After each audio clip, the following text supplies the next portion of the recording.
The most important issue facing Japan is to unlock the incredible asset base that Japan has. Japan has an enormous amount of wealth that is locked up in savings that are very conservatively invested, and mobilizing those savings to invest for future growth, that's going to be the key challenge going forward in Japan.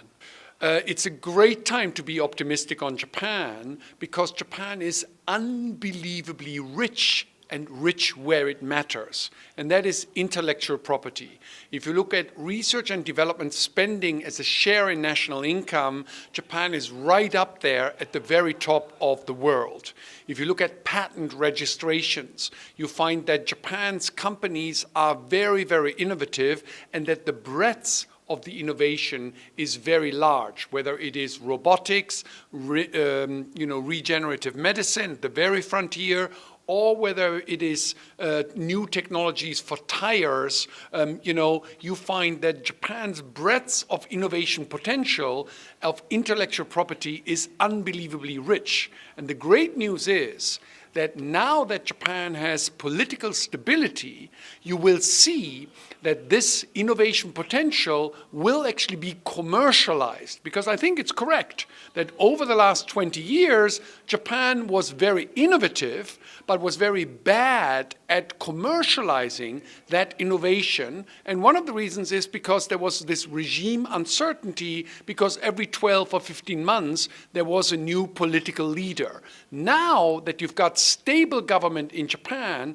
that wealth of intellectual property, that wealth of innovation power can actually be commercialized very successfully. And it's this richness of Japan where it matters, intellectual property, innovation power, unlocking that, that's why you should be optimistic on Japan. I think you absolutely should study Japanese. Learn the Japanese language and get over to Japan as soon as you can. Get an internship, become an English teacher, whatever it is. Familiarize yourself with the culture here and focus on constantly improving yourself and your knowledge of the country.